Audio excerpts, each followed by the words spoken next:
Hello बच्चों, तो आज हम जो डीएवी क्लास का ये साइंस है फिफ्थ क्लास की, सॉरी फिफ्थ और चैप्टर 6 है ये, ठीक है। चैप्टर का नाम है spoilage and wastage of food and food preservation, ठीक है। तो एक बार इसके क्वेश्चन आंसर कर लेते हैं, पार्ट डी और पार्ट ई, ठीक है।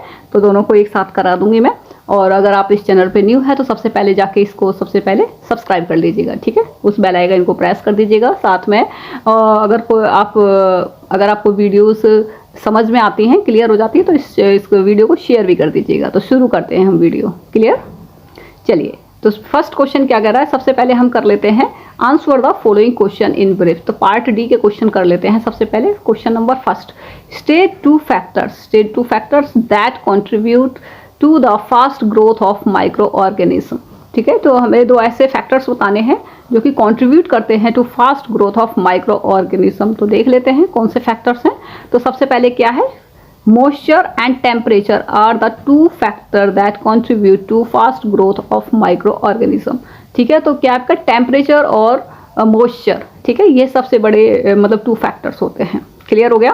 क्वेश्चन नंबर टू क्या कह रहा है आपका, क्वेश्चन नंबर टू है आपका, question number what is likely to happen to curd if it is not stored in the refrigerator.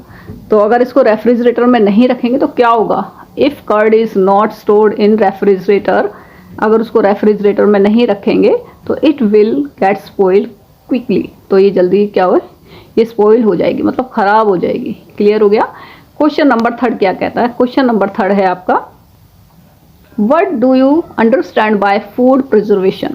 तो क्या होता है food preservation, the process of treating और हैंडलिंग फूड टू स्टॉप और स्लो डाउन इट्स स्पॉइलेज और DK. ये एक ऐसा प्रोसेस होता है जिसमें हम फूड को मतलब उसको ख़राब होने से बचाते हैं, ठीक है। इट्स स्पॉइलेज और डीके होने से उसको मतलब हम उसको सही तरीके से उसको बचाते हैं, ठीक है। तो ये आपका फूड प्रिजर्वेशन होता है, ठीक है। ट्रीटिंग और हैंडलिंग फूड टू स्टॉप या स्लो डाउन इट्स स्पॉइलेज और डीके। क्वेश्चन नंबर फोर्थ क्या है, how can we protect our food from insect, worm and rats. तो हम किस तरीके से उनको बचा सकते हैं उससे, ठीक है, रैट से और वर्म से, कीड़ों से, मतलब वर्म से। तो we can protect our food from insect, worms and rat by keeping the kitchen slabs and container clean and dry, ठीक है। तो जो आपकी जो किचन में स्लैब्स होती हैं और जो कंटेनर होते हैं उनको बिल्कुल क्लीन और ड्राई कर रखना चाहिए, तो उनसे हम बचा सकते हैं, ठीक है। जहाँ पर मॉइस्चर होगा तो वहाँ पर सबसे ज़्यादा वर्म्स के होंगे, ठीक है। क्लियर हो गया। Question number fifth, why does food stay fresh for longer time when stored in refrigerator. देखते हैं इसका कि when food is kept in refrigerator it lowers the lower temperature prevent the growth of microorganism, thus food stay fresh for a longer time, ठीक है। जब हम fridge में रखते हैं उसको तो माइक्रो ऑर्गेनिज्म जो होते हैं उनकी जो ग्रोथ होती है वो रुक जाती है, वो स्लो हो जाती है, ठीक है। वो इतनी ठंड में नहीं ग्रो कर पाते हैं। लेकिन जैसे आपने देखा होगा बहुत ज़्यादा बारिश पड़ती है, ठीक है, जैसे बारिश का टाइम होता है जुलाई के आसपास, तो उसमें क्या है कि इनकी संख्या बहुत स्पीड से बढ़ती है, ठीक है। मॉइस्चर बहुत ज़्यादा होता है, ठीक है, ठंड भी नहीं होती तो इनकी स्पीड बहुत ज़्यादा बढ़ जाती है। लेकिन ठंड में क्या होता है, इनकी थोड़ी ग्रोथ जो है रुक जाती है या फिर स्लो हो जाती है, ठीक है। सॉरी, समझ में आ गया। चलिए आगे क्वेश्चन पे जाते हैं। क्लियर हो गया। तो we can protect our from insect, worm, rat by, अच्छा ये तो पहला वाला क्वेश्चन है, ठीक है। तो ये आपका ये कंप्लीट हो गए हैं ये। तो कोई अब है पार्ट ई के क्वेश्चन देख लेते हैं। पार्ट ई का फर्स्ट क्वेश्चन क्या कह रहा है, give any three reason for spoilage of food. तो following are the three reason for spoilage of food. तो सबसे पहला क्या है आपका, लगता है इसका आंसर इसमें कहीं गायब हो गया है। चलो मैं इसका आंसर अभी देती हूँ आपको, ठीक है। जब तक मैं क्वेश्चन 2 करा देती हूँ फिर मैं इसका आंसर भी आपको देती हूँ, ठीक है। चलिए, इसका कहीं इधर उधर मिस हो गया है शायद PDF बनाते में, ठीक है। चलिए क्वेश्चन 2 देख लेते हैं। इसका 1 का भी आंसर आपको कराती हूँ मैं भी, ठीक है। क्वेश्चन 2 क्या कह रहा है, how is food preservation useful to us. तो food preservation is useful to us in following way, it helps to maintain nutritives values of food, it increase the self life of food, ये increase कर देता है self life of food, thus increasing its supply, ठीक है, समझ में आ गया। इसके बाद में it makes seasonal fruit available throughout the year. ठीक है, उसके बाद में जो पार्ट डी है वो क्या है, it decreases wastage of food by preventing decay और स्पॉइलेज ऑफ फूड।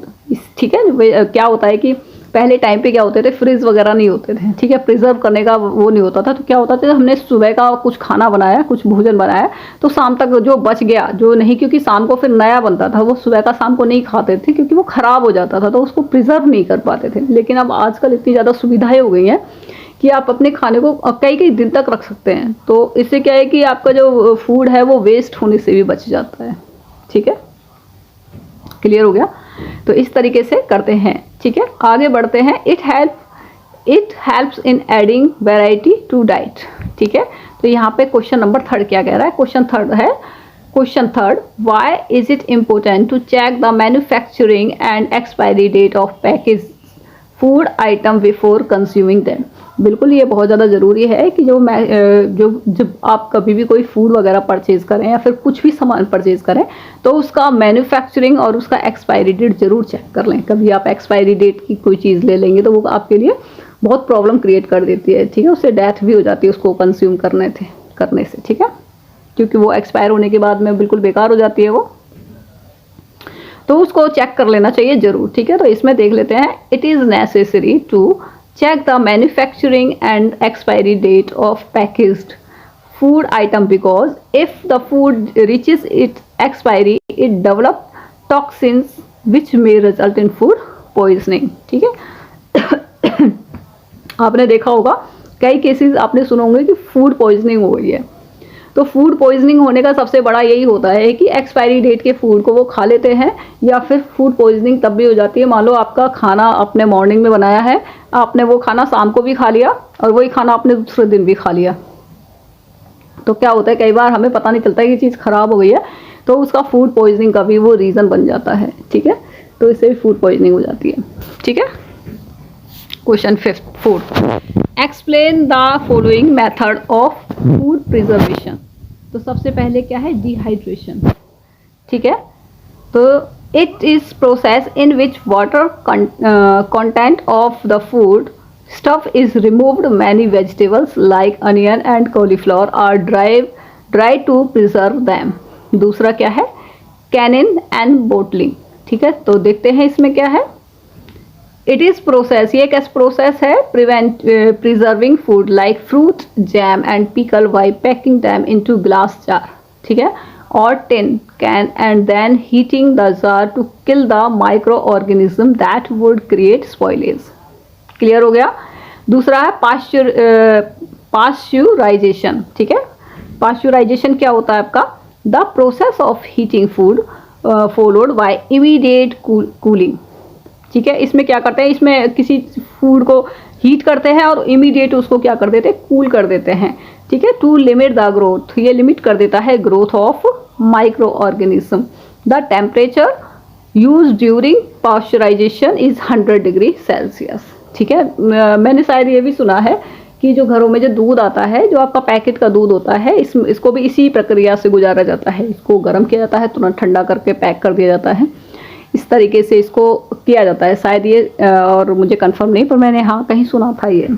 ठीक है, तो इससे क्या है कि उसकी जो टाइमिंग होती है थोड़ी बढ़ जाती है, क्योंकि जो कच्चा दूध होता है ना, उसको हम ज़्यादा टाइम तक उसको प्रिजर्व नहीं कर सकते, तो कुछ ना कुछ करना पड़ता है जिससे कि वो प्रिजर्व रख सके उसे।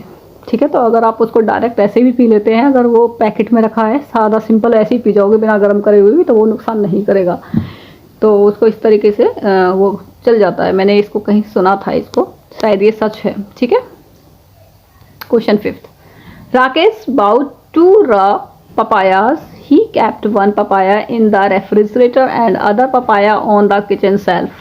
Which will ripen first and why? तो देख लेते हैं भाई, जो फ्रिज में रखोगे वो तो ठीक ठाक ही रहेगा, लेकिन जो बाहर रखोगे वो बिल्कुल रूम टेम्परेचर पर क्या हो जाता है, वो बेकार हो जाता है। ठीक है, तो क्या है, it is the process of preserving food like fruit jam pickle by packing them. अच्छा, ये तो कंप्लीट हो चुका है, ये यहाँ थे हम। तो the papaya which will be kept on kitchen self will ripen first as enzymes present in the fruit are more active at room temperature rather than in refrigerator. मैंने बताया था कि रेफ्रिजरेटर में अगर कोई चीज़ रखते हैं तो क्या है कि उनकी जो ग्रोथ होती है ना, जो माइक्रो ऑर्गेनिज्म होते हैं उनकी जो प्रोसेस ग्रोथ होती है वो स्लो हो जाती है, लेकिन रूम टेम्परेचर पर क्या है वो बहुत स्पीड से बढ़ने लगते हैं। ठीक है, तो आपने देखा होगा कि बहुत ठंड पड़ती है तो मच्छर भी गायब हो जाते हैं, और जैसे ही रूम टेम्परेचर कुछ वैसा हल्का सा वैसा होता है इतने सारे मॉस्किटो आ जाते हैं। तो रूम टेम्परेचर का काफ़ी फ़र्क पड़ता है। ठीक है, तो यहाँ पे ये क्वेश्चंस में भी कंप्लीट हो चुके हैं। अगर आपको ये क्वेश्चंस नहीं समझ में आए हों तो एक बार इस वीडियो को फिर से रिपीट करके देख लीजिएगा। ठीक है, तो हम वीडियो यहीं पे फिनिश करते हैं। मैं और भी चैप्टर्स इसमें अपलोड करूँगी, आप चैनल पर जाकर गुड नाइट चैनल पर जाएगा और उन सारे चैप्टर्स को देख लीजिएगा। ठीक है,